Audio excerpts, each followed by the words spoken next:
ఏంటి 5% గా కనీసం జీడిపిలో ఆ రాష్ట్ర ప్రభుత్వం గాని, ఆ కేంద్ర ప్రభుత్వం గాని, ఆ దేశ ప్రజల కోసం, ఆరోగ్యం కోసం ఖచ్చితంగా దీన్ని కేటాయించాలి అంటున్నాం.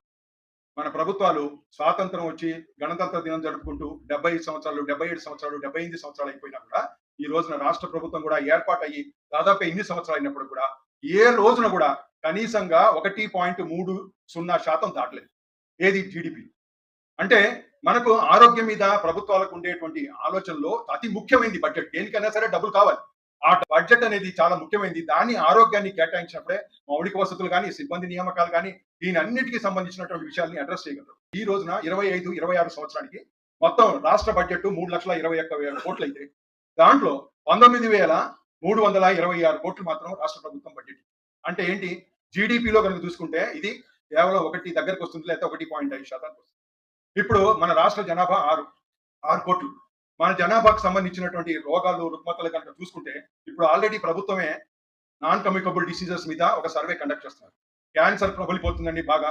Tuberculosis, multi drug resistant tuberculosis అనేది ఈ రోజు ఉందని రాష్ట్రంలో. దీన్ని ఎలా మనం చేయాలని ఇందాక సీతారామారావు గారు చెప్పారు. 2025కి టీబీ రహిత దేశంగా, రాష్ట్రంగా చేయాలన్నటువంటి ప్రాజెక్ట్ నడుస్తుంది. కానీ టీబీతో పాటు ఈ రోజున మల్టీ డ్రగ్ రెసిస్టెంట్ ట్యూబర్క్లోసిస్ అనేది వచ్చింది. దాంతో పాటు ఇది హెచ్ఐవి వాళ్ళకి తొందరగా వస్తుంది. ఎందుకంటే వాళ్ళకి రెసిస్టెన్స్ లేదు కాబట్టి తొందరగా వచ్చేటువంటి అవకాశాలు ఈ 2 రోగాలకు ఉంటాయి. సో ఇట్లాంటి పరిస్థితుల్లో డయాబెటీస్ అనే దానికి మనం కనుక చూసుకుంటే షుగర్ వ్యాధికి మనం ఎవరెస్ట్ శిఖరాన్ని చూపిస్తాం. ఎందుకంటే ఎవరెస్ట్ శిఖరం ఎట్లయితే ఉంటుందో షుగర్ వ్యాధిగ్రస్తులు ఈ దేశం 140 కోట్ల మంది అంతమంది ఉన్నారు. అలాగే హార్ట్ డిసీజ్ 30 ఏళ్లతో ఉన్నటువంటి కార్డియాలజిస్ట్ హార్ట్ అటాక్ తో చనిపోయినాడంటే you imagine what is the today status of the position. కాబట్టి ఈ రకమైనటువంటి పరిస్థితుల్లో ఆరోగ్యానికి బడ్జెట్ అనేది ఎంత ఇంపార్టెంట్, దానికి సంబంధించిన సూపర్ స్పెషాలిటీని డెవలప్ చేయడం.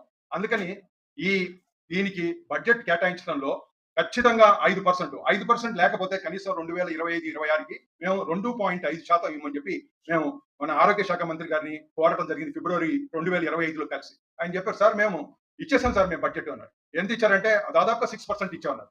ఇక్కడే చూడండి గొప్పతనం ఏంటి. స్థూల జీడిపిలో 6% కాదు ఇచ్చింది, బడ్జెట్ లో 6% ఇచ్చారు. అంటే బడ్జెట్ లో 6%కి స్థూల జాతీయ ఉత్పత్తి యొక్క ప్రొడక్ట్ కి దీనికి దానికి తేడా ఉంటుంది.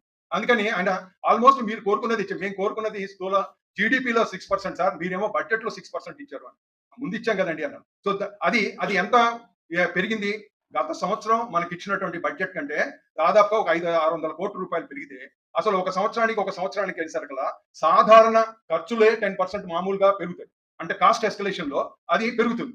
అలాంటప్పుడు అసలు బడ్జెట్ ఏం పెంచినట్టు ఇంకా